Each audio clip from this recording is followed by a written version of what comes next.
நீதிமன்றத்திற்கு வெளியே மண் நிறைந்த தரை இருந்தது. அந்த தரையில் அமர்ந்திருப்பவர்கள் எதை காண்கிறார்களோ அதை நீதிக்கான உயரிய நாற்காலியில் அமர்ந்திருக்கும் அந்த புத்திசாலித்தனமான மனிதர்களால் பெரும்பாலும் காண முடிவதில்லை. வக்கீல் அவர்களே, சில நேரங்களில் சட்டத்தின் தடிமனான புத்தகங்களில் கிடைக்காத உண்மைகள் குப்பை தொட்டியில் கிடக்கும் சில தேவையற்ற காகித துண்டுகளில் எழுதப்பட்டிருக்கும். ஆம், உண்மையின் முடிவு என்பது வெறும் வாதங்களால் மட்டுமே எடுக்கப்படுவதில்லை. மாறாக பொய் என்ற திரைக்கு பின்னால் மறைந்திருக்கும் உண்மையை அடையாளம் காணும் பார்வையின் மூலமே தீர்மானிக்கப்படுகிறது. இந்த வார்த்தைகள் காற்றில் எதிரொலிக்கவில்லை, ஆனால் அதன் கர்ஜனை வரும் காலத்தில் முழு நீதிமன்றத்தையும் அதன் சுவர்களையும் உலுக்கப் போகிறது. சுட்டெரிக்கும் மதிய வெயில் நீதிமன்றத்தின் அந்த பழைய கட்டிடத்தின் மீது தன் முழு ஆற்றலோடு பிரகாசித்து கொண்டிருந்தது. கருப்பு நிற கோட் அணிந்த நூற்றுக்கணக்கான மனிதர்கள் கோப்புகளின் சுமையை தூக்கி கொண்டு அங்கும் இங்கும் ஓடிக்கொண்டிருந்தார்கள். எங்கே ஒரு தாயின் அழுகுரல் எதிரொலித்து கொண்டிருந்தது. எங்கே ஒரு முதியவரின் கண்களில் ஏமாற்றம் நிறைந்திருந்தது. இந்த ஆட்டம் இங்கே தினமும் நடந்து கொண்டிருக்கிறது. இந்த கூட்டத்திற்கு நடுவே ஒரு மிக விலை உயர்ந்த கார் வந்து நின்றது. அதிலிருந்து கம்பீரமான தோற்றம் கொண்ட ஒருவர் இறங்கினார். அவர் இறங்கியதும் அங்கிருந்த இளநிலை வழக்கறிஞர்கள் உடனடியாக வழிவிட்டார்கள். அவருக்கு மரியாதை செலுத்தும் விதமாக தலை வணங்கினார்கள். அவர் அந்த நகரத்தின் மிக சிறந்த வழக்கறிஞரான அட்வொகேட் ரஞ்சித் அரோரா. அவர் முகத்தில் எப்போதும் போல ஒரு வெற்றியின் களிப்பு இருந்தது. ஆனால் இன்று அவர் கண்களின் ஓரத்தில் ஒரு மெல்லிய ஈரம் மறைந்திருந்தது. அதை அவர் தன் மூக்கு கண்ணாடியின் பின்னால் மறைக்க முயன்று கொண்டிருந்தார். அவர் வேகமான எட்டுகளை எடுத்து வைத்து தன் அறைக்கு சென்றார். அங்கே அவரது விதியின் ஒரு பெரிய சோதனை அவருக்காக காத்திருந்தது. என் பெயர் முகுல். இந்த நீதிமன்ற சுவர்களுக்கு நான் ஒரு மூத்த நீதிபதியைப் போலவே நன்கு அறிமுகமானவன். ஆனால் ஒரே ஒரு வித்தியாசம் என்னவென்றால், அவர்கள் நாற்காலியில் அமர்ந்து தீர்ப்பு வழங்குகிறார்கள். நானோ குனிந்து அவர்கள் பாதங்களுக்கு கீழே இருக்கும் குப்பைகளை எடுக்கிறேன். எனக்கு 22 வயது. என் உடலில் இருக்கும் இந்த அழுக்கான உடைகளும் கையில் பிடித்திருக்கும் இந்த பழைய துடைப்பமும் தான் என் அடையாளம். இங்கே அனைவரும் என்னை வெறும் சுத்தம் செய்பவன் என்றுதான் அழைக்கிறார்கள். இந்த அமைதியான முகத்திற்கும் குனிந்த கண்களுக்கும் பின்னால் என்ன ஒரு புயல் மறைந்திருக்கிறது என்பது யாருக்கும் தெரியாது. நான் ஒவ்வொரு நாளும் இங்கே வருகிறேன். நீதிமன்ற வராந்தாக்களில் தொடங்கி பெரிய வழக்கறிஞர்களின் அறைகள் வரை சுத்தம் செய்கிறேன். இது என் தொழில். ஒருவேளை இப்போதைக்கு என் கட்டாயமும் கூட. நான் பேசுவது குறைவு, கவனிப்பது அதிகம். மக்கள் நினைக்கிறார்கள், ஒரு துப்புரவு தொழிலாளிக்கு சட்டத்தின் நுணுக்கங்கள் எப்படி புரியும் என்று மக்கள் நினைக்கிறார்கள். ஆனால் அமைதி என்பது மிகப்பெரிய ஆயுதம் என்பது அவர்களுக்கு தெரியாது. இன்றும் நான் வழக்கம் போல அட்வொகேட் ரஞ்சித் அரோராவின் அறைக்கு வெளியே சுத்தம் செய்து கொண்டிருந்தேன். என் துடைப்பம் தரையில் ஓடிக்கொண்டிருந்தது. ஆனால் என் காதுகளோ உள்ளே நடக்கும் உரையாடலில் நிலைத்திருந்தன. ரஞ்சித் சார் இன்று வழக்கத்தை விட அதிக பதற்றமாக தெரிந்தார். அவருக்கு முன்னால் நடுத்தர வயதுடைய ஒரு மனிதர் கைகூப்பி நின்று கொண்டிருந்தார். அவர் கண்களில் இருந்து கண்ணீர் வழிந்தோடியது. வக்கீல் ஐயா, கடவுளுக்காக ஏதேனும் செய்யுங்கள். நாளைதான் கடைசி தவணை. நாளையும் தீர்ப்பு நமக்கு சாதகமாக வரவில்லை என்றால் என் தம்பிக்கு தூக்கு தண்டனை விதிக்கப்படும் என்று அந்த மனிதர் அழுது கொண்டே மன்றாடினார். அவர் குரலில் ஒரு கையிறு நிலை இருந்தது. ரஞ்சித் அவர்கள் எரிச்சலுடன் தன் டையை தளர்த்திவிட்டு கோப்பை மேஜையில் பலமாக தட்டினார். எனக்கு தெரியும் ராம்கிஷோர் அவர்களே, உங்கள் தம்பி நிரபராதி என்று எனக்கு தெரியும். ஆனால் சொல்லுங்கள், நான் என்ன செய்ய முடியும்? நீதிமன்றம் சாட்சியங்களைத்தான் கேட்கிறது. ராணாவின் சாட்சிகள் அப்படிப்பட்ட ஒரு வலையை பின்னி இருக்கிறார்கள். அதிலிருந்து வெளியேற எந்த வழியுமே தெரியவில்லை. ரஞ்சித் அரோராவின் குரலில் சோர்வும் விரக்தியும் அப்பட்டமாக தெரிந்தது. ஆனால் நீங்களோ ரஞ்சித் அரோரா, நீங்கள் இதுவரை எந்த வழக்கிலும் தோற்றதில்லையே. இந்த வழக்கு மிகவும் வலுவானது என்று நீங்கள் தானே சொன்னீர்கள். பிறகு திடீரென்று எல்லாம் எப்படி மாறிப்போனது என்று அந்த மனிதர் கரகரத்த குரலில் புகார் செய்தார். அவரது நம்பிக்கைகள் சிதைந்து கொண்டிருந்தன. ரஞ்சித் அரோரா, தன் நாற்காலியில் இருந்து எழுந்து ஜன்னல் பக்கம் திரும்பி நின்றார். நான் என் வாழ்நாளின் 20 ஆண்டுகளை இந்த வக்கீல் தொழிலுக்கு கொடுத்திருக்கிறேன் ராம்கிஷோர் அவர்களே. 20 ஆண்டுகளில் நான் தோல்வியையே கண்டதில்லை. ஆனால் இந்த வழக்கு என் வாழ்க்கையின் மிக கடினமான வழக்காக மாறிவிட்டது. நான் எங்கே தவறு செய்கிறேன் என்றே எனக்கு புரியவில்லை. அவர் பேசிய விதத்தில் ஒரு தோல்வி மனப்பான்மை தெரிந்தது. இது அவரது கம்பீரமான ஆளுமைக்கு முற்றிலும் மாறாக இருந்தது. நான் மெதுவாக கதவை திறந்து உள்ளே நுழைந்து மூலையில் இருந்த குப்பை தொட்டியை அமைதியாக காலி செய்ய தொடங்கினேன். ரஞ்சித் அரோரா என்னை திரும்பி பார்க்கக்கூட இல்லை. அவரை பொறுத்தவரை அந்த அறையில் இருந்த மற்ற மரச்சாமான்களைப் போலவே நானும் ஒரு உயிரற்ற பொருள். சார், ஏதேனும் ஒரு வழி இருக்கும். என் தம்பியை காப்பாற்ற ஏதேனும் ஒரு வாதம் இருக்கும். அவர் நிரபராதி வக்கீல் ஐயா. அவருக்கு சிறிய குழந்தைகள் இருக்கிறார்கள். ராம்கிஷோர் மீண்டும் கை கூப்பினார். அவர் ரஞ்சித் அரோராவின் கால்களில் விழும் நிலைக்கு சென்றார். ரஞ்சித் அரோரா திரும்பி ராம்கிஷோரின் தோள்களை பிடித்து கொண்டார். பாருங்கள், உணர்ச்சி வசப்படுவதால் நீதிமன்றம் இயங்குவதில்லை. நான் சட்டப்பூர்வமான ஒரு வழிதான் தேடிக்கொண்டிருக்கிறேன். என் தரப்பிலிருந்து முழுமையாக முயற்சி செய்கிறேன். ஆனால் சாட்சியின் வாக்குமூலம் மிகவும் வலுவாக இருக்கிறது. உன் தம்பியை சம்பவ இடத்திலேயே பார்த்ததாக அவன் கூறுகிறான். ரஞ்சித் இதை சொல்லிக்கொண்டே இயலாமையுடன் தன் தலையை ஆட்டினார். அந்த நகரத்தின் மிகப்பெரிய வழக்கறிஞரின் தூக்கத்தை தொலைக்க செய்த அந்த கோப்பை என் கண்ணோரத்தில் பார்த்தேன். அது ஒரு கொலை வழக்கு. ஒரு நிரபராதி இதில் சிக்க வைக்கப்பட்டிருக்கிறார். சட்டத்தின் மிகப்பெரிய ஆட்டக்காரனோ தன் அடுத்த நகர்வை செய்ய தெரியாமல் தடுமாறி கொண்டிருந்தார். முகுல், நீ இன்னும் இங்கேயேதான் இருக்கிறாயா?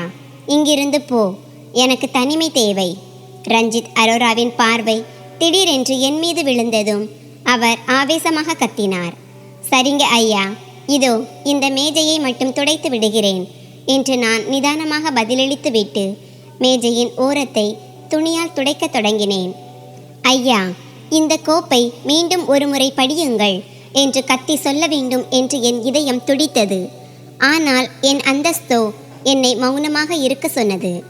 ராம்கிஷோர் மிகுந்த ஏமாற்றத்துடன் தலை குனிந்து அறையை விட்டு வெளியேறினார். அறையில் இப்போது நானும் ரஞ்சித்தும் மட்டுமே இருந்தோம். அவர் சோர்வுடன் நாற்காலியில் அமர்ந்து மீண்டும் அந்த கோப்பை திறந்தார். இன்னும் சிறிது நேரம் அங்கேயே இருக்க வேண்டும் என்பதற்காக நான் வேண்டுமென்றே வேலையை மெதுவாக செய்யத் தொடங்கினேன்.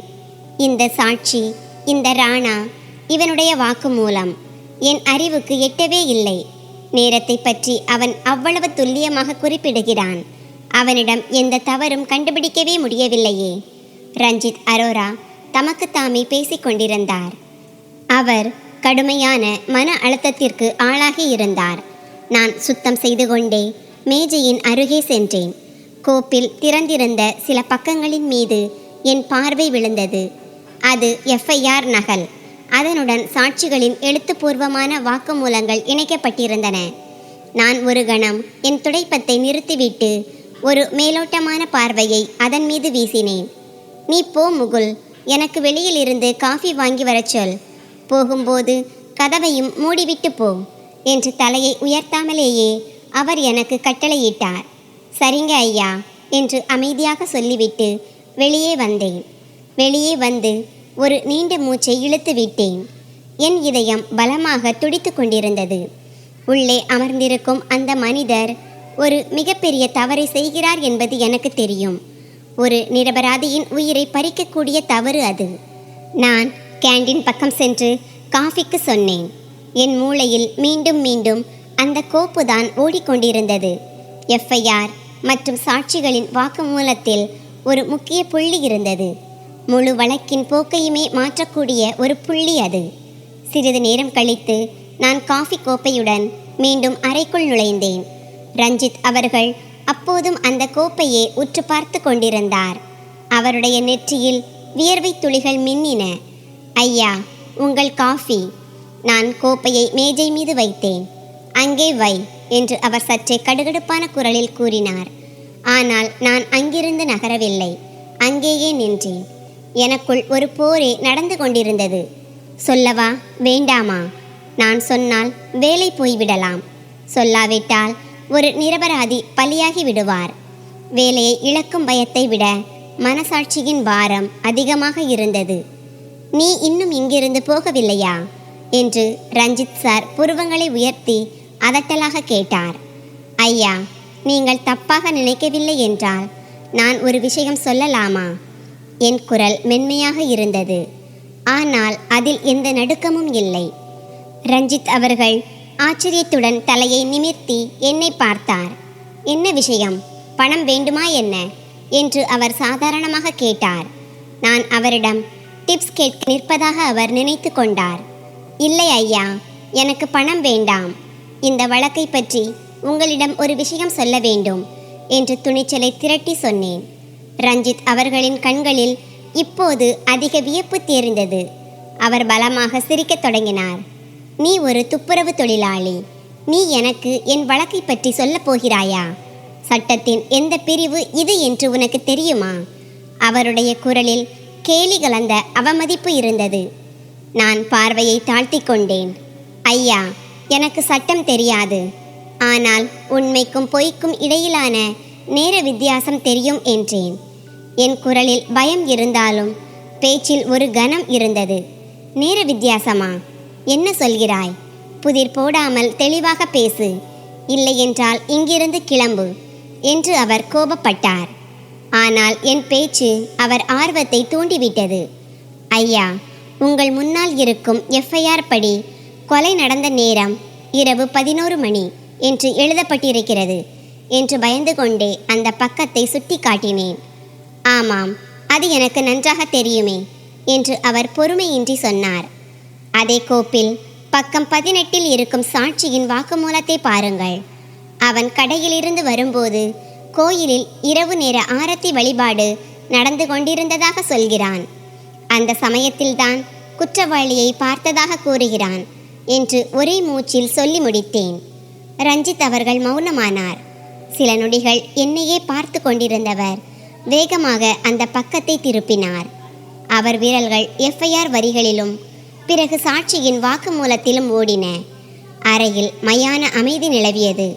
சுவர் கடிகாரத்தின் டிக் டிக் சத்தம் மட்டுமே கேட்டது. ரஞ்சித் அவர்களின் கண்கள் விரிந்தன. அவர் மீண்டும் மீண்டும் எஃப்ஐஆரையும் சாட்சியின் பேச்சையும் பார்த்தார். கடவுளே என்று அவர் வாயிலிருந்து வார்த்தை தெரித்தது. அவர் நாற்காலியில் இருந்து துள்ளி எழுந்தார். இரவு நேர ஆரத்தி வழிபாடு சுமார் 8 மணிக்கெல்லாம் முடிந்து விடுமே. ஆனால் கொலை நடந்ததோ 11 மணிக்கு. அதாவது சாட்சி 3 மணி நேரத்திற்கு முந்தைய நேரத்தை சொல்கிறான். அப்போது குற்றவாளி அங்கே இல்லவே இல்லை. அவர் முகத்தில் ஒரு புதிய ஒளி தெரிந்தது. இருட்டில் தவித்து கொண்டிருந்தவருக்கு ஒரு நம்பிக்கை கீற்று கிடைத்தது. அவர் நிமிர்ந்து என்னை ஏதோ ஒரு அதிசயத்தை பார்ப்பது போல பார்த்தார். இதை நீ எப்படி கவனித்தாய்? கடந்த 10 நாட்களாக இந்த ஃபைலை புரட்டி கொண்டிருக்கிறேன். என் கண்ணில் இது எப்படி தப்பியது என்று வியப்புடன் கேட்டார். ஐயா, சில நேரங்களில் நாம் பொருட்களை மிக நெருக்கத்தில் இருந்து பார்க்கும்போது அவை மங்கலாக தெரியும். தூரத்திலிருந்து பார்ப்பவர்களுக்கு தெளிவாக தெரியும்.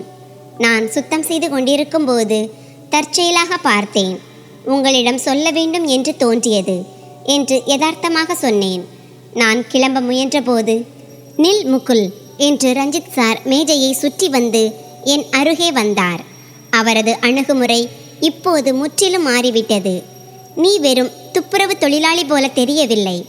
உன்னுடைய பேச்சு திறனும் இவ்வளவு நுணுக்கமான விஷயத்தை கவனித்ததும் ஒரு சாதாரண படிப்பறிவில்லாத ஆளின் வேலை கிடையாது. உண்மையை சொல், நீ யார் என்று என் கண்களை உற்று பார்த்து கேட்டார். நான் பயந்து விட்டேன். என் கடந்த காலத்தை இப்போது சொல்ல நான் விரும்பவில்லை. ஐயா, நான் ஒரு ஏழை. கொஞ்சம் படிக்க தெரியும். செய்தித்தாள் படிப்பேன்.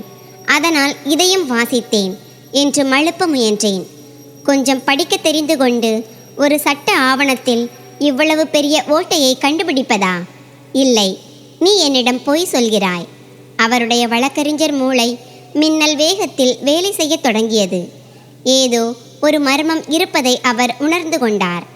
ஐயா, என்னை விடுங்கள். என் வேலை இன்னும் பாக்கி இருக்கிறது. சூப்பர்வைசர் பார்த்தால் என்னை திட்டுவார் என்று கூறிவிட்டு நான் அவர் பார்வையை தவிர்த்து கதவை நோக்கி நடந்தேன். ரஞ்சித் அவர்கள் என்னை தடுக்கவில்லை. அவர் ஆழ்ந்த சிந்தனையோடு நான் செல்வதையே பார்த்து கொண்டிருந்தார். இன்று அவர் மனதில் ஒரு பெரிய கேள்விக்குறியை விதைத்து விட்டேன் என்பது எனக்கு தெரியும். அடுத்த நாள் நீதிமன்றத்தின் காட்சியே வேறாக இருந்தது. ரஞ்சித் அரோரா ஒரு சிங்கத்தைப் போல கர்ஜித்து கொண்டிருந்தார். நேற்றைய அந்த பதற்றமும் தோல்வி பயமும் அவர் முகத்தில் இருந்தே மறைந்திருந்தது. நான் நீதிமன்ற அறையின் கடைசி மூலையில் நின்று கொண்டு எல்லாவற்றையும் பார்த்து கொண்டிருந்தேன். யுவர் ஆனர், பாதிக்கப்பட்ட தரப்பு சாட்சி அப்பட்டமான பொய் சொல்கிறான். குற்றம் நடந்த நேரத்தில் என் தரப்பு நியாயவாதி அங்கே இல்லவே இல்லை என்பதை நான் நிரூபிப்பேன் என்றார் ரஞ்சித் அரோரா. நீதிபதி தன் கண்ணாடியை சரி செய்தபடி, ரஞ்சித் அவர்களே, இதை எப்படி நிரூபிப்பீர்கள் என்று கேட்டார். ஐயா, சாட்சியின் வாக்குமூலப்படி அவன் குற்றவாளியை இரவு ஆரத்தி வழிபாட்டின் போது பார்த்திருக்கிறான். ஆனால் எஃப்ஐஆர் படி கொலை நடந்தது இரவு 11 மணிக்கு. இந்த 3 மணி நேர வித்தியாசம் அந்த சாட்சி சம்பவ இடத்தில் இல்லவே இல்லை என்பதையும் இது ஒரு ஜோடிக்கப்பட்ட கதை என்பதையும் நிரூபிக்கிறது. ரஞ்சித் சார் தன் ட்ரம் கார்டை வீசினார். நீதிமன்றத்தில் மயான அமைதி நிலவியது. அரசு வழக்கறிஞரின் முகம் வெளிரி போனது. நீதிபதி கோப்பை மிகவும் ஆழமாக ஆய்வு செய்தார். சாட்சி கூண்டில் நின்ற சாட்சி வேர்த்து விறுவிறுத்து போனான். இவ்வளவு நுணுக்கமாக சொல்லப்பட்ட அந்த பொய் ஒரே நிமிடத்தில் அம்பலமானது. அன்று ரஞ்சித் சார் தோற்றுப்போக வேண்டிய வழக்கை வென்றார். ராம்கிஷோரும் அவர் குடும்பமும் மகிழ்ச்சியில் அழுதனர். ரஞ்சித் அரோராவின் பெயர் நீதிமன்றம் முழுவதும் எதிரொலித்தது. அவர் வெளியே வந்தபோது மற்ற வழக்கறிஞர்கள் அவரை சூழ்ந்து கொண்டு மலர் மாலைகள் அணிவித்தனர். அவர் அனைவருக்கும் நன்றி கூறி சிரித்து கொண்டிருந்தார். ஆனால் அவர் கண்கள் கூட்டத்தில் யாரையோ தேடிக்கொண்டிருந்தன. நான் தூரத்தில் ஒரு மரத்தின் மறைவில் நின்று இதையெல்லாம் பார்த்து கொண்டிருந்தேன். என் முகத்தில் ஒரு நிம்மதி இருந்தது. ஒரு நிரபராதியின் உயிர் காப்பாற்றப்பட்டது. என் தந்தைக்கு நீதி கிடைக்கவில்லை. ஆனால் இன்று என்னால் ஒருவரின் தந்தையை காப்பாற்ற முடிந்தது. அதுவே என் வெற்றி. நான் என் துடைப்பத்தை எடுத்துக்கொண்டு அமைதியாக அங்கிருந்து நகரத் தொடங்கினேன். முகுல், திடீரென என் காதுகளில் அந்த அறிமுகமான குரல் கேட்டது. நான் அப்படியே நின்று விட்டேன். ரஞ்சித் அரோரா கூட்டத்தை விட்டு வெளியே வந்து நேராக என்னை நோக்கி வந்து கொண்டிருந்தார். அவர் முகத்தில் நேற்று இருந்த அதே வியப்பும் கேள்வியும் நிறைந்திருந்தது. அவர் என் அருகே வந்து என் கையில் இருந்த துடைப்பத்தை பார்த்தார். பிறகு என் கண்களை உற்று பார்த்தார். இன்றைய வெற்றி என்னுடையது அல்ல, உன்னுடையது. நேற்று நீ அந்த விஷயத்தை சொல்லியிருக்காவிட்டால் இன்று நான் அவமானத்தில் தலைகுனிந்து அமர்ந்திருப்பேன் என்று அனைவர் முன்னிலையிலும் சத்தமாக கூறினார். அங்கிருந்த மற்ற வழக்கறிஞர்கள் ஒரு பெரிய வக்கீல் ஒரு சாதாரண துப்புரவு தொழிலாளியிடம் ஏன் இப்படி பேசுகிறார் என்று புரியாமல் திகைத்தனர். ஐயா, நான் என் வேலையைத்தான் செய்தேன் என்று நான் தயக்கத்துடன் சொன்னேன். இல்லை, நீ வேலையை மட்டும் செய்யவில்லை, பெரிய சட்ட நிபுணர்களால் கூட முடியாத ஒன்றை செய்திருக்கிறாய். என்னுடன் அறைக்கு வா, உன்னிடம் சில முக்கியமான விஷயங்கள் பேச வேண்டும் என்றார். அவர் குரலில் கட்டளை இல்லை, ஒரு வேண்டுகோள் இருந்தது. நான் மறுக்க நினைத்தேன். ஆனால் அவர் கண்களில் இருந்த ஏதோ ஒன்று என்னை தடுக்கவில்லை. நான் அமைதியாக அவருக்கு பின்னால் சென்றேன். இந்த அடி என் வாழ்க்கையையே மாற்றப் போகிறது என்று அப்போது எனக்கு தெரியாது. அறைக்குள் சென்றதும் அவர் மற்றவர்களை வெளியே அனுப்பிவிட்டு கதவை பூட்டினார். அவர் தன் நாற்காலியில் அமராமல் எனக்கு முன்னால் மேஜையின் ஓரத்தில் அமர்ந்தார். இப்போது சொல் முகுல், உண்மையை சொல். ஒரு துப்புரவு தொழிலாளிக்கு இவ்வளவு அறிவு எப்படி வந்தது? செய்தித்தாள் படிப்பேன் என்று சொன்னாய். ஆனால் சட்டத்தின் நுணுக்கங்கள் செய்தித்தாளில் சொல்லிக் கொடுக்கப்படுவதில்லை. உன் கண்களில் ஒரு அறிவுத்திறன் தெரிகிறது. நீ சட்டத்தை எங்கே கற்றாய் என்று நேரடியாக கேட்டார். நான் மௌனமாக இருந்தேன். அறையில் அமைதி நிலவியது. சொல் முகுல், இன்று நீ சொல்லித்தான் ஆக வேண்டும். நீ ஏதேனும் வக்கீலிடம் உதவியாளராக இருந்தாயா? அல்லது சட்ட புத்தகங்களை படித்திருக்கிறாயா? அவர் என்னை மிகவும் வற்புறுத்தினார். நான் ஒரு நீண்ட மூச்சை இழுத்து விட்டேன். இனிமேலும் உண்மையை மறைப்பது சாத்தியமில்லை என்று எனக்கு தோன்றியது. நான் தலையை நிமிர்த்தி அவர் கண்களை நேராக பார்த்தேன். ஆமாம் ஐயா, நான் படித்திருக்கிறேன், நான் சட்டம் பயின்றிருக்கிறேன் என்றேன். என் குரலில் ஒரு விசித்திரமான வலி எதிரொலித்தது. ரஞ்சித் அரோரா திடுக்கிட்டு போனார். எங்கே, எவ்வளவு தூரம் படித்திருக்கிறாய் என்று கேட்டார். சட்டக்கல்லூரியின் 1ஆம் ஆண்டில் நான் தான் முதலிடம் பிடித்தேன். இந்த நகரத்தின் மிக சிறந்த சட்டக்கல்லூரியின் மாணவனாக நான் இருந்தேன் என்று ஒரு கசப்பான புன்னகையுடன் கூறினேன். ரஞ்சித் அரோரா தன் இடத்திலிருந்து எழுந்து நின்றார். அவர் முகத்தில் ஒரு பெரிய அதிர்ச்சி அப்பட்டமாக தெரிந்தது. பிறகு ஏன் இங்கே துடைப்பம் பிடித்து கொண்டிருக்கிறாய்? நீ ஒரு மிகச்சிறந்த வழக்கறிஞராக ஆயிருக்கலாமே, ஏன் படிப்பை பாதியில் விட்டாய்? உண்மையில் என்ன நடந்தது என்று கேள்விகளை அடுக்கினார். ஏன் விட்டேன்? அது ஒரு நீண்ட கதை ஐயா. இரத்தமும் கண்ணீரும் கலந்த கதை அது. அநீதி ஆட்சி செய்த பசியின் கொடுமை நிறைந்த கதை. சுவரையே வெறித்து பார்த்தேன். என் கடந்த கால காட்சிகள் என் கண்களுக்கு முன்னால் நிழலாடின. சொல், நான் கேட்க வேண்டும், எல்லாவற்றையும் தெரிந்து கொள்ள விரும்புகிறேன் என்றார் ரஞ்சித் அரோரா. அவர் குரல் இப்போது மென்மையாகி இருந்தது.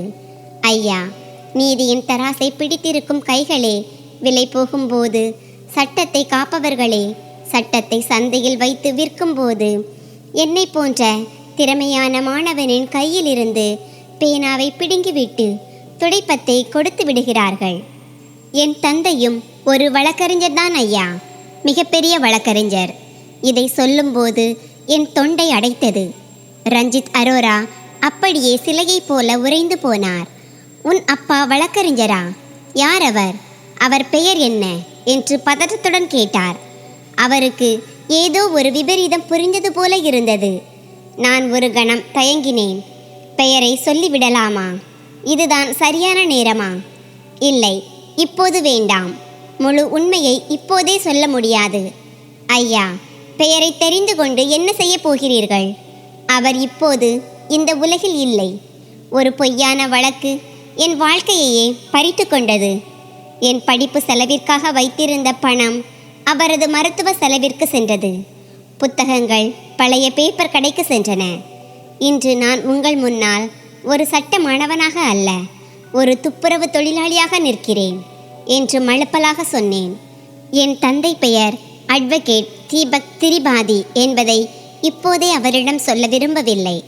ரஞ்சித் அரோராவின் கண்களில் கண்ணீர் திரண்டது. அவர் உணர்ச்சி வசப்பட்டார். அவர் முன்னே வந்து என் தோள்களை பற்றினார். வருந்துகிறேன் முகுல், மிகவும் வருந்துகிறேன். இந்த அமைப்பு மற்றொரு வைரத்தை வீணடித்து விட்டதை நான் அறியாமல் போய்விட்டேன். ஆனால் இன்று திறமை என்பது இடத்திற்கோ அல்லது தொழிலுக்கோ அடிமையானது அல்ல என்பதை நீ நிரூபித்து விட்டாய்.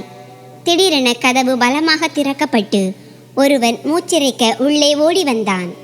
அவன் ரஞ்சித் அரோராவின் இளநிலை உதவியாளர். சார், சார், பெரிய விபரீதம் நடந்துவிட்டது என்றான். என்ன ஆனது? ஏன் இப்படி சத்தம் போடுகிறாய் என்று ரஞ்சித் எரிச்சலுடன் கேட்டார்.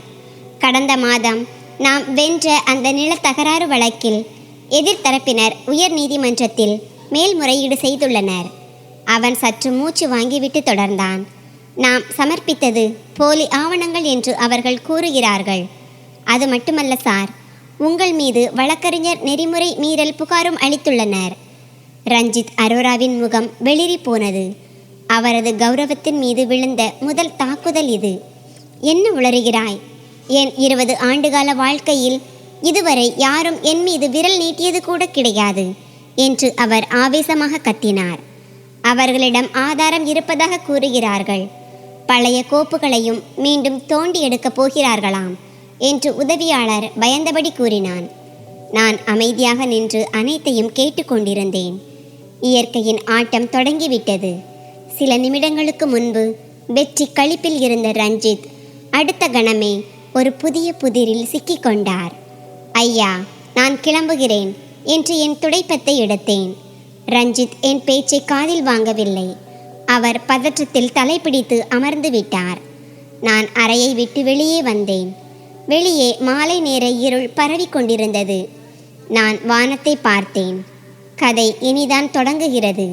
இன்னும் பல ரகசியங்களின் திரை விலக வேண்டியிருக்கிறது என்று எனக்குள் சொல்லிக்கொண்டு கூட்டத்தில் மறைந்தேன். அட்வொகேட் ரஞ்சித் அரோராவின் அறையில் பதற்றம் நிலவியது.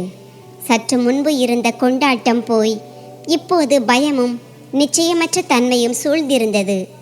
சார், கவலைப்படாதீர்கள். இது எதிர்த்தரப்பினரின் சதி. நாம் பார்த்து கொள்ளலாம் என்று உதவியாளர் அஜய் ஆறுதல் கூற முயன்றான். ஆனால் அவன் குரலில் நடுக்கம் தெரிந்தது. பார்த்து கொள்ளலாம்? என்னத்தை பார்த்து கொள்வாய் அஜய்? ரஞ்சித் கோபத்தில் மேஜையில் இருந்த கோப்புகளை தட்டினார். அவர் முகம் ஆத்திரத்தில் சிவந்திருந்தது. அவர்கள் உயர் நீதிமன்றம் செல்கிறார்கள். நாம் வென்ற அந்த நில வழக்கில் சமர்ப்பிக்கப்பட்ட ஆவணங்கள் போலி என்கிறார்கள். இது உண்மையாகிவிட்டால் என் உரிமம் ரத்தாகிவிடும். 20 ஆண்டுகளாக நான் சம்பாதித்த மரியாதை மண்ணோடு மண்ணாகிவிடும் என்றார். ஆனால் சார், அந்த ஆவணங்களை நமக்கு கொடுத்தது நம்முடைய கட்சிக்காரர் தானே. அது உண்மையானதா பொய்யானதா என்று நமக்கு எப்படி தெரியும் என்று அஜய் விளக்கமளித்தான். நீதிமன்றம் இதையெல்லாம் கேட்காது அஜய். நீதிமன்றத்திற்கு ஆதாரம் வேண்டும். அந்த ஆவணங்கள் போலி என்று தெரிந்தேதான் நான் நீதிமன்றத்தில் கொடுத்தேன் என்று அவர்கள் இப்போது குற்றம் சாட்டுகிறார்கள். என் அலுவலகத்தில் இருந்தே யாரோ எனக்கு எதிராக சதி செய்கிறார்கள். ரஞ்சித் அரோரா சந்தேகத்துடன் அங்கிருந்த ஊழியர்களை பார்த்தார். அனைவரும் தலை குனிந்தனர். நான் மூலையில் நின்று கொண்டு அமைதியாக தரையை துடைத்து கொண்டிருந்தேன். என் வேலை முடிந்துவிட்டது. ஆனால் வேடிக்கை பார்க்க வேண்டும் என்பதற்காக மெதுவாக செய்தேன். இயற்கையின் நீதி எவ்வளவு விசித்திரமானது! நேற்று வரை தன் அறிவை நினைத்து பெருமைப்பட்ட ரஞ்சித் இன்று அதே அறிவால் பயத்தில் உறைந்திருந்தார். எல்லோரும் இங்கிருந்து கிளம்புங்கள், எனக்கு தனிமை வேண்டும் என்று அவர் கத்தினார். ஊழியர்கள் உடனடியாக அறையை விட்டு வெளியேறினர். நானும் என் வாளியை எடுத்துக்கொண்டு கதவை நோக்கி நடந்தேன். நில் முகுல்! ரஞ்சித்தின் குரல் என் நடையை நிறுத்தியது. நான் திரும்பினேன். அவர் மேஜையில் தலைகுனிந்து அமர்ந்திருந்தார். ஐயா என்றேன். உனக்கு என்ன தோன்றுகிறது? நான் ஒரு நேர்மையற்ற வழக்கறிஞரா என்று கேட்டார். அவர் தலையை நிமிர்த்திய போது அவர் கண்களில் ஒருவித இயலாமை தெரிந்தது. ஒரு சாதாரண துப்புரவு தொழிலாளியிடம் அவர் தன் குணத்தை பற்றி நற்சான்றிதழ் கேட்கிறார். ஐயா, நான் விவரம் தெரியாத ஆள். நேர்மைக்கும் நேர்மையின்மைக்கும் என்ன வித்தியாசம் என்று எனக்கு தெரியாது. எனக்கு தெரிந்ததெல்லாம் ஒன்றுதான். குப்பையை தரை விரிப்பிற்கு கீழே மறைத்து வைப்பதால் அறை சுத்தமாகி விடாது. துர்நாற்றம் ஒருபோதும் மறைந்து விடாது. என்றாவது ஒரு நாள் அது வெளியே தெரிந்தே தீரும். நான் மிக சாதாரணமாக பதிலளித்தேன். ரஞ்சித் அரோரா என்னை கூர்மையாக பார்த்தார். உன் பேச்சில் பெரிய ஊசி இருக்கிறது தம்பி. உனக்கு ஏதேனும் தெரியுமா? தெரிந்தால் சொல். இந்த நேரத்தில் எனக்கு உன் ஆலோசனை தேவைப்படுகிறது. நான் வாளியை கீழே வைத்துவிட்டு சில அடிகள் முன்னே சென்றேன். ஐயா, நீங்கள் வென்ற அந்த நில வழக்கில் எதிர்த்தரப்பு வழக்கறிஞர் யார் என்று கேட்டேன். அட்வொகேட் ஹரிவன்ஷ் என்றார் அவர் ஆச்சரியத்துடன். அட்வொகேட் ஹரிவன்ஷின் உதவியாளர் நேற்று ரெக்கார்ட் ரூமில் இருக்கும் எழுத்தரிடம் சில பழைய கோப்புகளை பற்றி கேட்டுக்கொண்டிருந்தார். நான் அங்கே சுத்தம் செய்து கொண்டிருந்த போது அவர் சிரித்துக்கொண்டே சொன்னதை கேட்டேன். இந்த முறை ரஞ்சித் அரோராவை எப்படி சிக்க வைக்கப் போகிறோம் என்பதை அவர் வாழ்நாள் முழுவதும் நினைவில் வைத்திருப்பார் என்று அவர் சொன்னார். நான் அந்த ரகசியத்தை திரையிட்டு உடைத்தேன். என்ன? இதை நீ ஏன் என்னிடம் முன்பே சொல்லவில்லை? ரஞ்சித் அரோரா நாற்காலியில் இருந்து எழுந்து நின்றார். நான் ஏன் சொல்ல வேண்டும் ஐயா? நான் ஒரு துப்புரவு தொழிலாளி. என் பேச்சை யார் நம்புவார்கள்? அதுவும் அல்லாமல் வக்கீல்களுக்கு இடையிலான சண்டையில் எங்களை போன்ற ஏழைகளுக்கு என்ன வேலை என்று தோள்களை உயர்த்தினேன். முகுல், இது கிண்டல் பேசும் நேரமல்ல. வேறு என்ன கேட்டாய் என்று சொல். இது என் வாழ்வா சாவா போராட்டம் என்று அவர் கெஞ்சாத குறையாக கேட்டார். அவர்கள் அந்த பத்திரத்தாளின் தேதியை குறிப்பிட்டார்கள் ஐயா. அந்த பத்திரத்தில் உள்ள தேதியன்று நீதிமன்றத்தில் வழக்கறிஞர்கள் வேலை நிறுத்தம் செய்திருந்தார்களாம். அன்று எந்த பத்திர விற்பனையாளரும் அங்கே இருக்கவில்லையாம். வேலை நிறுத்தம் நடந்த நாளில் விற்கப்பட்ட பத்திரத்தாள் என்றால் அது பேக்டேட் போட்டு வாங்கப்பட்டது என்பது தெளிவாகிவிடும். அதாவது அது ஒரு போலி ஆவணம். அந்த சதியின் அடிப்படையையே நான் உடைத்து சொன்னேன். ரஞ்சித் அரோராவின் வாயிலிருந்து ஒரு முனகல் சத்தம் வந்தது. அவர் அப்படியே நாற்காலியில் சரிந்தார். கடவுளே, இதை நான் கவனிக்கவே இல்லையே. அந்த ஒப்பந்தம் செய்யப்பட்ட நாளன்று உண்மையில் வழக்கறிஞர்களின் வேலை நிறுத்தம் இருந்ததுதான். இந்த விஷயம் நீதிமன்றத்தில் நிரூபணமானால் என் கதை முடிந்தது. அறையில் மயான அமைதி நிலவியது. ரஞ்சித் அரோராவின் கண்களில் தோல்வியின் நிழல் அப்பட்டமாக தெரிந்தது. வேலை நிறுத்தம் நடந்த நாளில் நீதிமன்றம் மூடியிருக்கும் என்பது அனைவருக்கும் தெரியும். ஆனால் பின்வாசல் வழியாக சில பத்திர விற்பனையாளர்கள் அமர்வார்கள் என்பது இரகசியமான உண்மைதானே என்று நான் மெதுவாக சொன்னேன். ஆமாம், ஆனால் அதற்கு ஆதாரம் எங்கே கிடைக்கும்? தாங்கள் வேலை நிறுத்த நாளில் கள்ள சந்தையில் பத்திரம் விற்றோம் என்று அந்த விற்பனையாளர்கள் ஒருபோதும் ஒப்புக்கொள்ள மாட்டார்கள். அவர்கள் ஏன் தங்கள் கழுத்தை சிக்க வைத்துக் கொள்வார்கள் என்று ரஞ்சித் ஏமாற்றத்துடன் கூறினார். ஆனால் ஐயா, சட்டம் காகித ஆதாரங்களை கேட்கிறது. ஆனால் உண்மை சில நேரங்களில் காகிதங்களை தாண்டியும் இருக்கும். அன்று வேலை நிறுத்தம் நடந்திருக்கலாம். ஆனால் நீதிமன்றத்தின் சிசிடிவி கேமராக்கள் அன்று அணைக்கப்படவில்லையே. சிசிடிவி கேமராக்கள் அன்று இயங்கிக் கொண்டுதானே இருந்தன என்று நான் ஒரு குறிப்பு கொடுத்தேன். ரஞ்சித் அரோரா திடுக்கிட்டார். அவர் கண்கள் மீண்டும் பிரகாசித்தன. சிசிடிவி கேமராக்களா? ஆமாம். என் கட்சிக்காரர் அன்று நீதிமன்றத்திற்கு வந்து அந்த பத்திரத்தை வாங்கினார் என்பதை நாம் நிரூபித்து விட்டால் போலி ஆவணம் என்ற குற்றச்சாட்டு அழிந்துவிடும். ஆனால் சிசிடிவி காட்சிகள் 1 மாதத்திற்கு மேல் இருக்காதே. ஆவண காப்பகத்தில் அதை அழித்து விடுவார்களே என்று அடுத்த தடையை அவர் சுட்டிக்காட்டினார். ரஞ்சித் மீண்டும் கவலையடைந்தார். நீ சொல்வது சரிதான். இப்போது என்ன செய்வது? எல்லா வழிகளும் அடைக்கப்பட்டு விட்டன. எல்லா வழிகளும் அடைக்கப்படவில்லை ஐயா. ரெக்கார்ட் ரூம் பொறுப்பாளர் எனக்கு தெரிந்தவர். அவர் பழைய ஹார்ட் டிஸ்குகளை உடனடியாக அழிக்க மாட்டார். ஸ்டோர் ரூமில் வைத்து விடுவார். நீங்கள் சொன்னால் நான் முயற்சி செய்து பார்க்கிறேன். நான் என் கடைசி நகர்வை செய்தேன். உன்னால் இதை செய்ய முடியுமா? ரஞ்சித் அரோராவின் கண்களில் நம்பிக்கையின் ஒளி தெரிந்தது. முயற்சி செய்கிறேன். ஆனால் எனக்கு ஒரு நிபந்தனை உண்டு என்று நான் உறுதியாக சொன்னேன். என்ன நிபந்தனை? பணம் வேண்டுமா? சொல், எவ்வளவு பணம் வேண்டும் என்று அவர் உடனடியாக தன் பாக்கெட்டில் கை வைத்தார். எனக்கு உங்கள் பணம் வேண்டாம் ஐயா. நான் இந்த ஆதாரத்தை கொண்டு வந்து கொடுத்தால் இனிமேல் நீங்கள் எந்த ஒரு நிரபராதிக்கும் எதிராக வழக்கை நடத்த மாட்டேன் என்றும் உண்மையின் பக்கம் நிற்பேன் என்றும் வாக்குறுதி அளிக்க வேண்டும். என் குரல் கனமாக இருந்தது. ரஞ்சித் என்னை வியப்புடன் பார்த்தார். ஒரு சாதாரண துப்புரவு தொழிலாளி இவ்வளவு பெரிய தார்மீக கோரிக்கையை வைப்பது அவருக்கு ஒரு பெரிய அதிர்ச்சியாக இருந்தது. நான் வாக்குறுதி அளிக்கிறேன் முகுல். நான் சத்தியம் செய்கிறேன். நீ போய் அந்த ஆதாரத்தை கொண்டு வா. நான் அங்கிருந்து நேராக ரெக்கார்ட் ரூம் நோக்கி சென்றேன். இது எளிதான காரியம் அல்ல என்பது எனக்கு தெரியும். ஆனாலும் நான் அதை செய்ய விரும்பினேன்.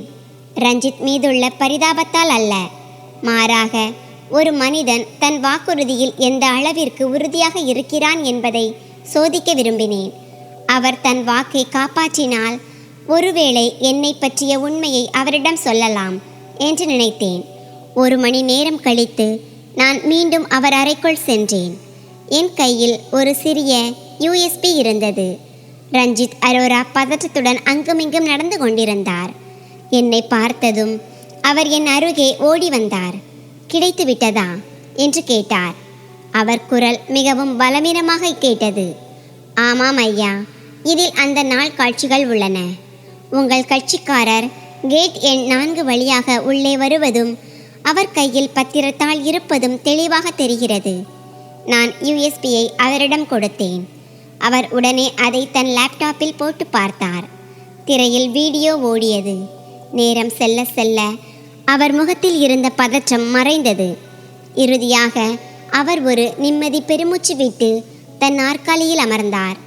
என்னை நீ காப்பாற்றி விட்டாய் முகுல். இன்று நீ 2வது முறையாக எனக்கு உயிர் கொடுத்திருக்கிறாய். நீ ஒரு சாதாரண மனிதன் அல்ல. உனக்குள் ஒரு மிகச்சிறந்த வழக்கறிஞர் ஒளிந்திருக்கிறான் என்று என்னை பார்த்து சொன்னார். வழக்கறிஞர் எப்போதோ இறந்துவிட்டார் ஐயா.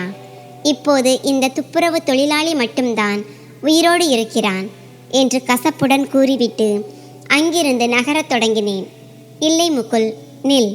ரஞ்சித் அரோரா தன் இடத்திலிருந்து எழுந்து வந்து எனக்கு முன்னால் நின்றார். நீ என்னிடம் எதையோ மறைக்கிறாய். உன் கண்களில் வெறுப்பும் வலியும் ஏதோ ஒரு பெரிய ரகசியமும் இருக்கிறது. நீதானே அந்த சட்டக்கல்லூரியின் தங்கப்பதக்க மாணவன். நீ ஏன் படிப்பை நிறுத்தினாய்? நேற்று உன் தந்தை மீது பொய்யான வழக்கு போடப்பட்டது என்று சொன்னாயே. சொல் முகுல், நான் உனக்கு உதவ விரும்புகிறேன். உதவியா என்று நான் பலமாக சிரித்தேன். ஐயா, உதவி தேவைப்பட்ட போது யாரும் முன்வரவில்லை. இப்போது எல்லாம் அழிந்துவிட்ட பிறகு உதவியால் என்ன பயன்? நீங்கள் பெரிய மனிதர்கள். உங்கள் உலகில் நீதியும் சட்டமுமே விலைக்கு விற்கப்படுகின்றன. எங்களை போன்ற ஏழைகளுக்கு கிடைப்பதெல்லாம் வாய்தாக்களும் தண்டனைகளும் மட்டும்தான். நீ ஏன் இவ்வளவு விரக்தியாக பேசுகிறாய்? எல்லா வழக்கறிஞர்களும் கெட்டவர்கள் அல்ல. பார், நான் தவறுகள் செய்திருக்கிறேன் என்று ஒத்துக்கொள்கிறேன். ஆனால் நான் என்னை திருத்திக் கொள்ள விரும்புகிறேன்.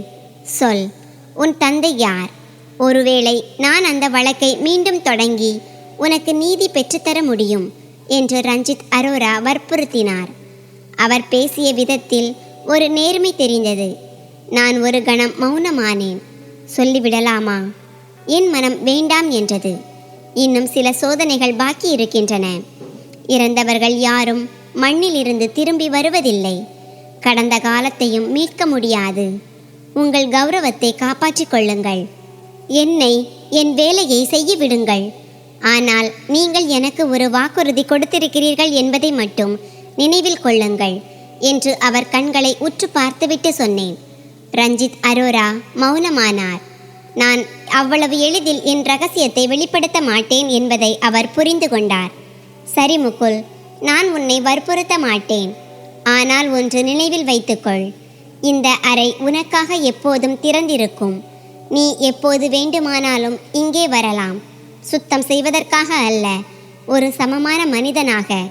இன்றையிலிருந்து நீ என் வேலைக்காரன் மட்டுமல்ல, என் தோழன் என்று கூறி கையை நீட்டினார். நான் அவர் கையை பார்த்தேன். ஒரு புகழ்பெற்ற வழக்கறிஞரின் கை ஒரு துப்புரவு தொழிலாளியை நோக்கி நீண்டு இருந்தது.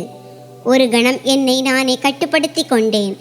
பிறகு கை குலுக்காமலேயே என் துடப்பத்தை எடுத்துக்கொண்டேன். என் கை அழுக்காக இருக்கிறது ஐயா, உங்கள் கோட் அழுக்காகிவிடும் என்று கூறிவிட்டு நான் வேகமாக அறையை விட்டு வெளியே வந்தேன். வெளியே வந்து ஒரு நீண்ட மூச்சை இழுத்து விட்டேன். என் இதயம் பலமாக துடித்து கொண்டிருந்தது. இன்று ரஞ்சித் அரோராவை காப்பாற்றி நான் தவறு செய்து விட்டேனோ, அல்லது இது ஒரு புதிய ஆரம்பமா? மறுபுறம் ரஞ்சித் இன்னும் முகுல் வெளியேறிய கதவையே பார்த்து கொண்டிருந்தார். அவர் ஃபோனை எடுத்து ஒரு எண்ணை அழைத்தார். ஹலோ இன்ஸ்பெக்டர், எனக்கு ஒரு பையனின் விவரங்கள் வேண்டும். அவன் பெயர் முகுல். வயது சுமார் 22. சட்டக்கல்லூரியின் சிறந்த மாணவனாக இருந்தவன். அவனது தந்தை பெயர், வீடு, கடந்த காலம் என அனைத்தையும் நான் தெரிந்து கொள்ள வேண்டும். இந்த வேலை மிகவும் இரகசியமாக நடக்க வேண்டும். அவனுக்கு தெரியக்கூடாது என்று கூறி ஃபோனை வைத்தார். ரஞ்சித் அரோராவின் கண்களில் தேடலின் நெருப்பு எரிந்தது. முகுல், நீ என்னிடம் எவ்வளவு மறைத்தாலும் உன் உண்மையை நான் கண்டறிவேன். இவ்வளவு புத்திசாலி மனிதன் குப்பை மேட்டில் இருக்க முடியாது.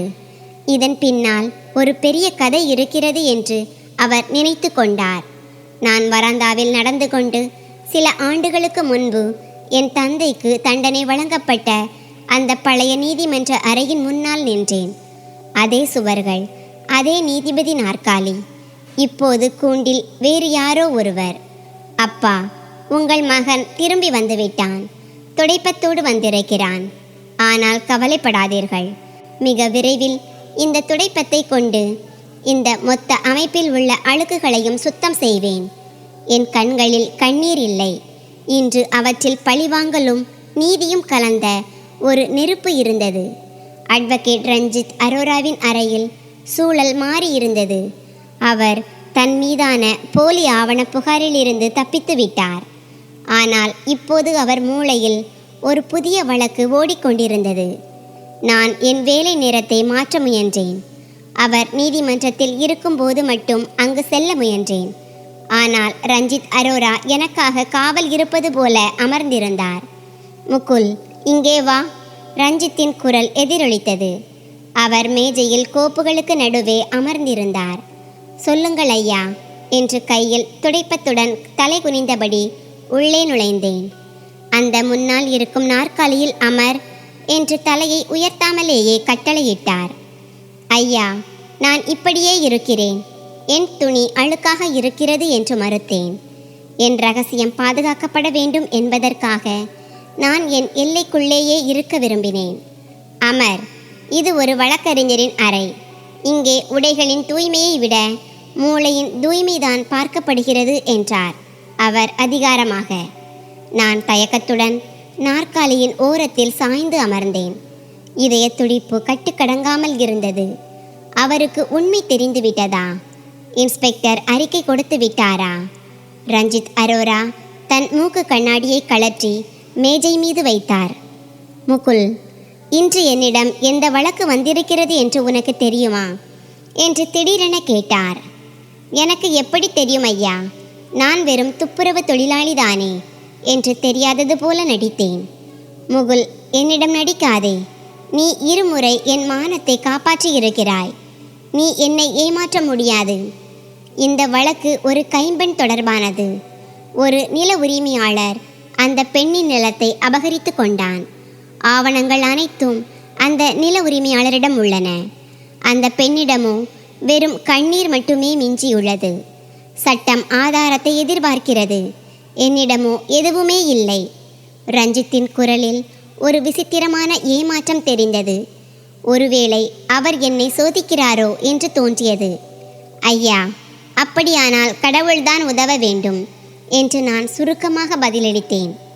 கடவுள் உதவி செய்வதற்கு ஒரு கருவியை தேர்ந்தெடுப்பார் முகுல். அந்த தகுதியான கருவி நீதான் என்று எனக்கு தோன்றுகிறது. அவர் தன் நாற்காலியில் இருந்து எழுந்து என் முன்னால் வந்து நின்றார். பார், உனக்கு சட்டம் தெரியும் என்பது எனக்கு தெரியும். அது எப்படி, எங்கே கற்றாய் என்று நான் கேட்க மாட்டேன். ஆனால் இன்று எனக்கு உன் உதவி தேவை. அந்த பெண் வெளியே அழுது கொண்டிருக்கிறாள். அவளது மகளுக்கு திருமணம் நடக்கப் போகிறது. ஆனால் அவள் தலைக்கு மேலே இருக்கும் கூரை பறிபோய் கொண்டிருக்கிறது. நாம் தோற்றுப்போவதை உன் மனசாட்சி அனுமதிக்குமா? எனக்குள் ஒரு பெரிய போர் தொடங்கியது. ஒருபுறம் இந்த கொடுமையான அமைப்பின் அங்கமாக மாற மாட்டேன் என்ற என் வைராக்கியம், மறுபுறம் அந்த சுவருக்கு அப்பால் அழுது கொண்டிருக்கும் அந்த ஏழை பெண்ணின் கண்ணீர். என் தந்தைக்கும் இதுதானே நடந்தது. பலம் வாய்ந்தவர்கள் அனைத்தையும் பறித்து கொண்டார்கள். சட்டம் வேடிக்கை பார்த்து கொண்டிருந்தது. ஐயா, சட்டம் கண்ணற்றது என்று என் வாயிலிருந்து கசப்பான வார்த்தைகள் வெளிவந்தன. ஆமாம், சட்டம் கண்ணற்றதாக இருக்கலாம். ஆனால் வழக்கறிஞன் அப்படி இல்லையே. உனக்கு ஏதேனும் தெரிந்தால் சொல். இது உன் வேலை பற்றிய கேள்வி அல்ல, மனித நேயம் பற்றிய கேள்வி. அவர் அந்த கோப்பை என் மடியில் வைத்தார். என் கைகள் நடுங்கின. அந்த கோப்பின் ஸ்பரிசம் எனக்கு நன்கு அறிமுகமானது. அதே சமயம் மிகுந்த வலியை தருவது. நான் அந்த கோப்பை திறந்தேன். அதே பழைய முறையீடுகள், அதே சட்ட பிரிவுகள், அதே ஏமாற்று வேலைகள். நில உரிமையாளர் பவர் ஆஃப் அட்டார்னி என்ற சட்டத்தை தவறாக பயன்படுத்தி இருந்தான். நான் ஒரு நீண்ட மூச்சை இழுத்தேன். என்னால் சும்மா இருக்க முடியவில்லை. அறிவு என்பது நறுமணத்தை போன்றது. அதை மூடி மறைக்க முடியாது. ஐயா, இந்த அதிகார பத்திரம் பொதுவானதாக தோன்றலாம். ஆனால் அதன் நிபந்தனை எண் 4 கொஞ்சம் பாருங்கள் என்று காகிதத்தில் விரல் வைத்தேன். என் குரல் தானாகவே மாறியிருந்தது. இப்போது நான் துப்புரவு வேலை செய்யும் முகுல் அல்ல. இப்போது நான் முழுமையாக சட்ட மொழியில் பேசிக்கொண்டிருந்தேன். ரஞ்சித் அரோரா உடனடியாக குனிந்து பார்த்தார். நிபந்தனை எண் 4. ஆமாம் ஐயா, சொத்தை விற்பனை செய்யும் உரிமை சில நிபந்தனைகளுக்கு உட்பட்டது என்று இதில் தெளிவாக எழுதப்பட்டுள்ளது. என்ன நிபந்தனை? அசல் உரிமையாளரின் எழுத்துப்பூர்வமான அனுமதி இல்லாமல் எந்த ஒரு கொடுக்கல் வாங்கலும் நடக்க முடியாது. இந்த நில உரிமையாளர் நிலத்தை விலைக்கு வாங்கவில்லை, மாறாக அதை தன் பெயருக்கு மாற்றம் செய்து கொண்டுள்ளார். சட்டப்படி ஒரு ஏஜெண்ட் உரிமையாளரின் சொத்தை தனக்கே பரிசாகவோ அல்லது மாற்றவோ முடியாது. இந்திய ஒப்பந்த சட்டத்தின் பிரிவு 215 பாருங்கள். அதன்படி இந்த மாற்றமே ஆரம்பத்திலிருந்தே செல்லாததாகிவிடும். என் குரலில் பல ஆண்டுகால உழைப்பால் வந்த தன்னம்பிக்கை இருந்தது. நான் எங்கே அமர்ந்திருக்கிறேன் என்பதையே மறந்துவிட்டேன். என் கண்ணுக்கு அந்த வாதங்கள் மட்டுமே தெரிந்தன. ரஞ்சித் அரோரா ஏதோ ஒரு அதிசயத்தை பார்ப்பது போல என்னை பார்த்து கொண்டிருந்தார். அவரது கண்களில் பாராட்டும் வியப்பும் அப்பட்டமாக தெரிந்தன. பிரிவு 215. முகுல், நீ கலக்கிவிட்டாய். பெரிய பெரிய உயர் நீதிமன்ற வழக்கறிஞர்களின் மூளையில் கூட இது தோன்றாது. சட்டென்று எனக்கு நினைவு வந்தது. நான் உடனடியாக கோப்பை மூடினேன். இல்லை ஐயா, நான் ஏதோ ஒரு செய்தித்தாளில் இதை படித்தேன். இது போன்ற ஒரு வழக்கை அங்கு பார்த்த நினைவு என்று நிலைமையை சமாளிக்க வீணாக முயன்றேன். ரஞ்சித் அரோரா புன்னகைத்தார். நிச்சயமாக நீ செய்தித்தாளில் தான் படித்திருப்பாய் முகுல். உன் செய்தித்தாள்கள் மிகவும் அற்புதமானவை என்று அவர் கேலியாக சொன்னார். ஆனால் என்னை மேலும் வற்புறுத்தவில்லை. சரி, நீ போய் உன் வேலையை பார். நான் வேகமாக அறையை விட்டு வெளியே வந்தேன். எனக்கு மூச்சிரைத்தது. மீண்டும் ஒரு முறை என் புத்திசாலித்தனத்தை காட்டி தவறு செய்து விட்டேனோ என்று பயந்தேன். வராந்தாவில் அமர்ந்திருந்த அந்த முதிய பெண்மணி என்னை ஆசீர்வதித்து கொண்டிருந்தார். அவர் முகத்தில் தெரிந்த நம்பிக்கையை பார்த்தபோது என் மனதிற்கு ஒரு நிம்மதி கிடைத்தது. சரி, யாருக்காவது நல்லது நடந்ததே. அடுத்த 2 நாட்கள் ரஞ்சித் நீதிமன்றத்தில் பிஸியாக இருந்தார். அந்த வழக்கை அவர் எப்படி வென்றார்?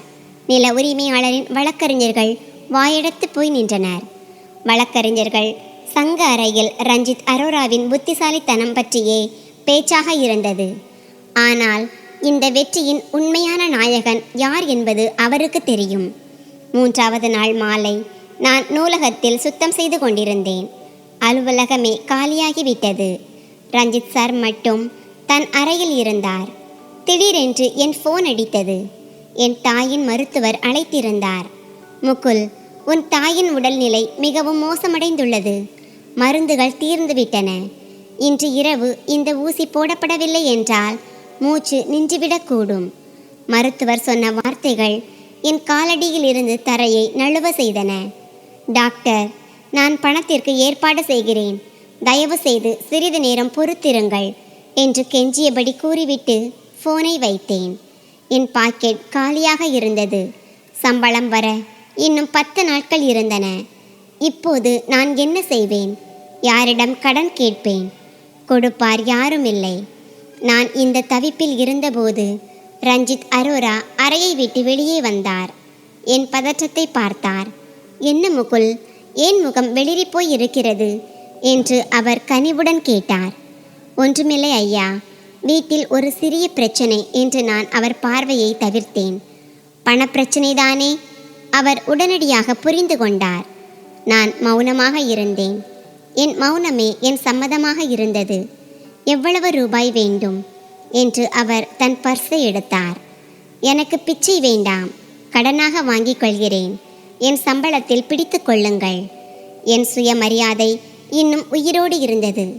ரஞ்சித் அரோரா சில நோட்டுகளை எடுத்து என்னிடம் நீட்டினார். இதை வைத்துக்கொள். இது பிச்சையும் அல்ல, கடனும் அல்ல.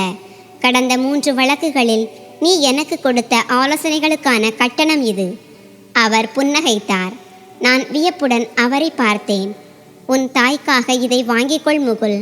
உன் தாய் உடல்நிலை சரியில்லாமல் இருப்பது எனக்கு தெரியும்.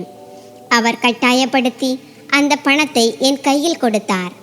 நாளை காலை சீக்கிரம் வந்துவிடு. உன்னிடம் ஒரு முக்கியமான விஷயம் பேச வேண்டும். நான் பணத்தை இறுக பிடித்து கொண்டு ஓடினேன். அப்போது எனக்கு என் தாய்தான் முக்கியம். நான் மருந்துகளுடன் வீடு சேர்ந்தேன். அம்மாவுக்கு ஊசி போடப்பட்டது. அவர் மூச்சு சீரானது. அன்று இரவு முழுவதும் அவர் தலைமாட்டிலேயே அமர்ந்திருந்தேன். அடுத்த நாள் கனத்த இதயத்துடன் நீதிமன்றம் சென்றேன். ரஞ்சித் அரோராவின் அறைக்கு வெளியே ஒரு விசித்திரமான பரபரப்பு நிலவியது. உள்ளிருந்து சத்தம் கேட்டது. சார், இந்த அறிக்கை முற்றிலும் உண்மையானது. நானே கல்லூரிக்கு சென்று விவரங்களை சரிபார்த்துவிட்டு வந்தேன். பழைய நீதிமன்ற தீர்ப்புகளையும் எடுத்து பார்த்தேன். அந்த பையன் சாதாரண மாணவன் அல்ல. 10 ஆண்டுகளுக்கு முன்பு அனைத்து வழக்கறிஞர்களாலும் புறக்கணிக்கப்பட்டாரே ஒரு வழக்கறிஞர், அந்த துரோகியின் மகன்தான் இவன். அந்த அறிமுகமில்லாத குரலில் வெறுப்பு இருந்தது. நிறுத்துங்கள் இன்ஸ்பெக்டர், ரஞ்சித் அரோரா கர்ஜித்தார். வார்த்தைகளை யோசித்து பேசுங்கள். அந்த கோப்பை கொடுங்கள். கதவு திறக்கப்பட்டது. ஒரு போலீஸ் இன்ஸ்பெக்டர் என்னை முறைத்து பார்த்து கொண்டே வெளியேறினார். என் இதயம் தொண்டைக்கு வந்தது. ரகசியம் தெரிந்துவிட்டது. எல்லாம் முடிந்துவிட்டது. இங்கிருந்து ஓடிவிட வேண்டும் என்று நான் திரும்பிய போது உள்ளிருந்து குரல் கேட்டது. முகுல், உள்ளே வா. அந்த குரலில் கோபம் இல்லை, மாறாக ஒரு விசித்திரமான சோர்வும் துக்கமும் இருந்தது. நான் நடுங்கும் கால்களுடன் உள்ளே நுழைந்தேன். ரஞ்சித் அரோரா நாற்காலியில் அமர்ந்திருந்தார். அவருக்கு முன்னால் ஒரு பழைய கோப்பு திறந்திருந்தது. அதுதான் என் விதியை தீர்மானிக்கப் போகிறது. கதவை மூடு என்றார். இப்போது நானும் அவரும் நேருக்கு நேர். இனி எந்த பொய்யும் என்னை காப்பாற்றாது. அப்படியானால் இதுதான் உண்மையா? நீ என்னிடம் பொய் சொன்னாய். உன் அடையாளத்தை மறைத்தாய். ரஞ்சித் அந்த கோப்பை தட்டினார்.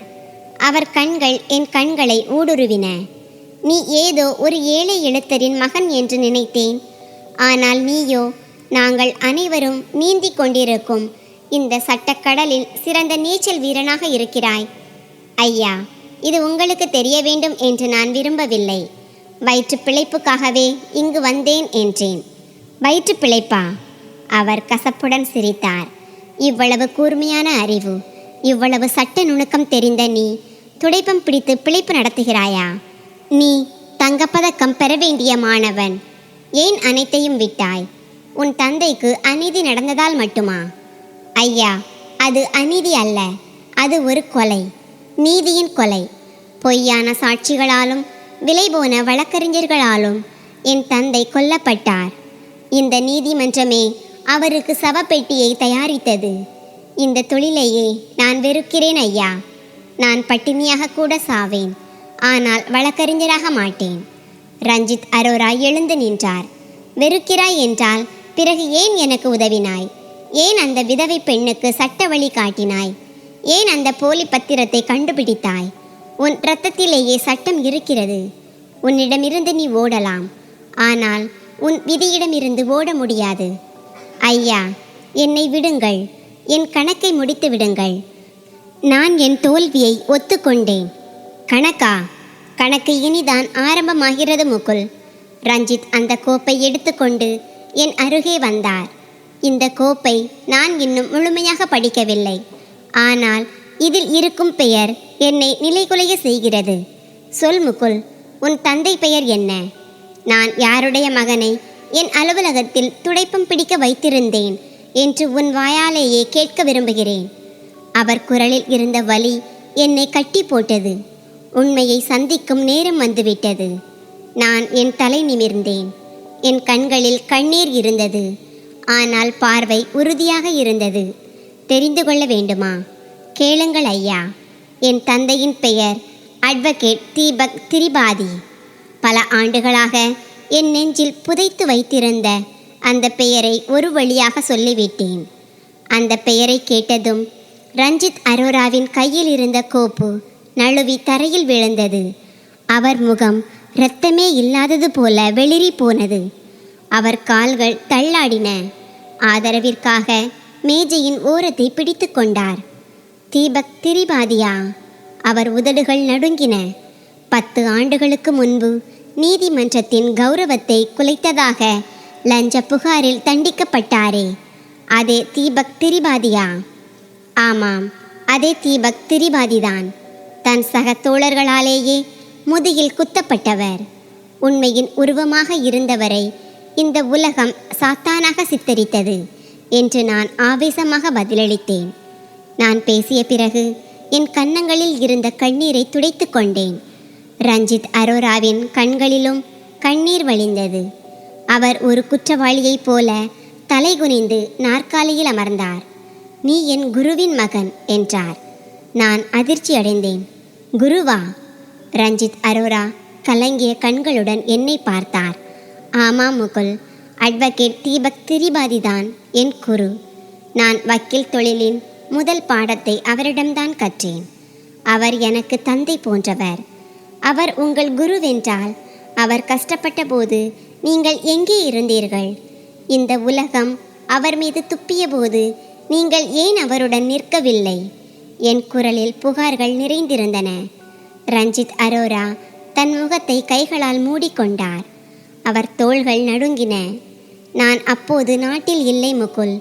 மேல் படிப்பிற்காக இங்கிலாந்து சென்றிருந்தேன். அவர் மீது ஒரு பெரிய வழக்கு போடப்பட்ட செய்தி எனக்கு அங்கேயே கிடைத்தது. அது ஒரு பொய்யான வழக்கு என்று எனக்கு தெரியும். என் மனசாட்சி என்னை திரும்பி போக சொன்னது. என் குருவிற்காக நிற்க வேண்டும் என்று துடித்தேன். ஆனால் அந்த பயம். அவர் விம்மத் தொடங்கினார். நான் இரக்கமின்றி யோசித்துக் கொண்டிருந்தேனா? ஆம், அவர் சுயநலமாகிவிட்டார். என் பட்டத்தின் மீது எனக்கு அதிக ஆசை இருந்தது. நான் திரும்பி சென்றால் என் எதிர்காலம் பாழாகிவிடுமோ என்று பயந்தேன். யாராவது அவருக்கு உதவுவார்கள் என்று நினைத்தேன். ஆனால் என் சுயநலம் என் குருவையே அழித்துவிடும் என்று நான் நினைக்கவில்லை. நான் திரும்பி வந்தபோது காலம் கடந்துவிட்டது. அவருக்கு தண்டனை கிடைத்து அவர் சிறைக்கு சென்றிருந்தார். ரஞ்சித் அரோரா கதறி அழுதார். நான் ஒரு கல்லை போல நின்றேன். இந்த மனிதர் என் தந்தையின் மாணவர். இவருடைய கோழைத்தனமும் என் தந்தையின் அழிவிற்கு ஒரு காரணம். முகுல், என்னை மன்னித்து விடு என்று கூறி ரஞ்சித் அரோரா ஓடி வந்து என்னை கட்டி அணைத்து கொண்டார். நான் அவரை விலக்கவில்லை. ஆனால் என் கைகள் உணர்ச்சியற்று தொங்கின. நான் பாவி. உன் தந்தைக்கும் உனக்கும் துரோகம் செய்துவிட்டேன். என் குருவின் மகன் என் அலுவலகத்தில் துடைப்பம் பிடிப்பான் என்று நான் கனவிலும் நினைக்கவில்லை. துடைப்பம் பிடிப்பது என் கட்டாயம் ஐயா என்று நான் அவரை விலக்கிவிட்டு சொன்னேன். அப்பாவுக்கு தண்டனை கிடைத்ததும் எங்கள் சொத்துக்கள் அனைத்தும் ஏலத்திற்கு வந்தன. அந்த அதிர்ச்சியில் என் அம்மா மனநிலை பாதிக்கப்பட்டார். நான் முதலாம் ஆண்டில் சாதனை படைத்த மாணவன். ஆனால் 2ஆம் ஆண்டு கட்டணம் செலுத்த என்னிடம் பணம் இல்லை. புத்தகங்களை விற்று ரொட்டி வாங்கினேன். எங்கே வேலை கேட்டாலும் துரோகி வழக்கறிஞரின் மகன் என்று விரட்டப்பட்டேன். இறுதியில் என் அடையாளத்தை மறைத்து கொண்டு என் தாயை வாழ வைக்க இங்கே துப்புரவு வேலைக்கு சேர்ந்தேன். ரஞ்சித் அரோரா என் இரு கைகளையும் பற்றி கொண்டார். இனி வேண்டாம் முகுல், இனி நீ சுத்தம் செய்ய மாட்டாய். உன் அப்பா எதை விரும்பினாரோ அதை நீ செய்வாய். உன் படிப்பை நீ முடிப்பாய். இது என் சத்தியம். இது உதவி அல்ல, என் கடமை. நான் கைகளை உதறினேன்.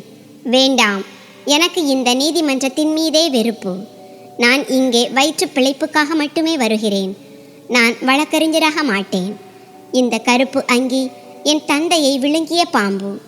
உங்கள் உதவி எனக்கு வேண்டாம் என்று வெறுப்புடன் கத்திவிட்டு வெளியே ஓடினேன். நில் முகுல். ரஞ்சித் அரோராவின் குரல் அத்தனை அதிகாரத்துடன் எதிரொலித்தது. நான் அப்படியே நின்றேன். உனக்கு இந்த அமைப்பின் மீது வெறுப்புதானே? பிறகு ஏன் ஓடுகிறாய்? உன் தந்தையின் எதிரிகள் அவர் மீது சுமத்திய அந்த கரையை உன்னால் துடைக்க வேண்டாமா? இந்த வார்த்தை என் இதயத்தில் அம்பு போல தைத்தது. நான் திரும்பினேன்.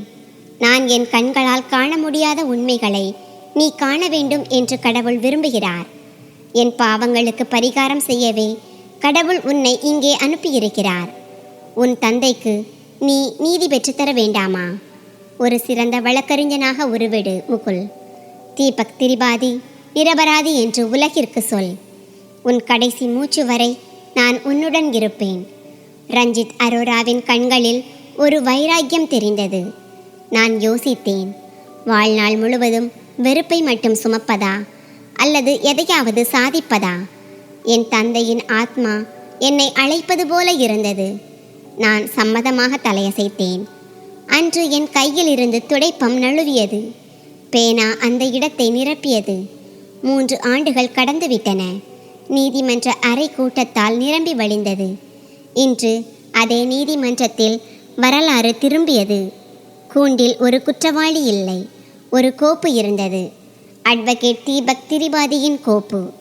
நீதிமன்றத்தில் ஒரு இளைஞன் கருப்பு அங்கி அணிந்து கம்பீரமாக நின்றிருந்தான். தீபக் திரிபாதியின் கண்களில் இருந்த அதே ஒளி அந்த இளைஞனின் கண்களிலும் இருந்தது. அந்த இளைஞன் நான்தான், அட்வொகேட் முகுல் திரிபாதி. எனக்கு பின்னால் என் குரு அட்வொகேட் ரஞ்சித் அரோரா அமர்ந்திருந்தார். யுவரானர், சாட்சியங்களையும் ஆதாரங்களையும் ஆய்வு செய்ததில் என் கட்சிக்காரர் மறைந்த தீபக் திரிபாதி மீது சுமத்தப்பட்ட அனைத்து குற்றச்சாட்டுகளும் ஆதாரமற்றவை மற்றும் பொய்யானவை என்பது நிரூபிக்கப்பட்டுள்ளது. 10 ஆண்டுகளுக்கு முன்பு தீட்டப்பட்ட அந்த சதியின் அனைத்து முகமூடிகளும் இன்று கிழிந்துவிட்டன. என் குரல் நீதிமன்றம் முழுவதும் எதிரொலித்தது. நீதிபதி தீர்ப்பை எழுதத் தொடங்கினார். அறையில் மயான அமைதி நிலவியது. என் இதயத் துடிப்பு வேகமாக இருந்தது. ஆனால் கைகள் நடுங்கவில்லை.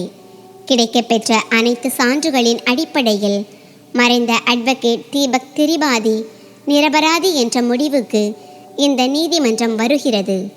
அவரது பதவி மற்றும் சீனியாரிட்டியை கருத்தில் கொண்டு இந்த நீதிமன்றம் அவரது குடும்பத்திடம் மாநில அரசின் சார்பில் மன்னிப்பு கோருகிறது என்று நீதிபதி தீர்ப்பளித்தார். நீதிபதி தன் சுத்தியலால் மேஜையில் தட்டினார்.